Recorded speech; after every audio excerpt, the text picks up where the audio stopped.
日常我自己会很喜欢的那个穿搭，也细格纹，它是这样子细格纹面料，然后它的膝外呢，这款膝外就是它的领型故意做的比较尖一点点，然后我觉得做的比较尖一点的领型都会看起来就是在更有率性的感觉，就是很帅气这样子。然后这一个的话，它其实是外罩的外套，它是一个套装，它有2个颜色。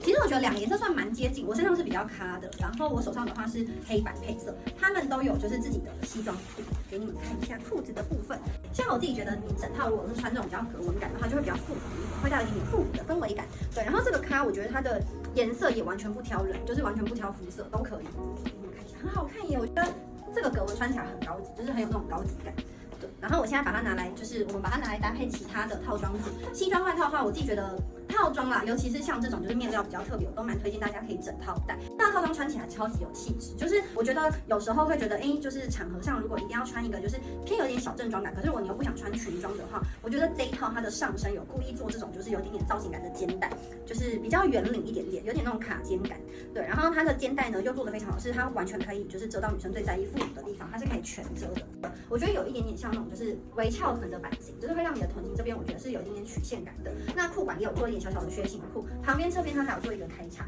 这一款是我觉得穿起来会超级逆天腿长的那个西装裤。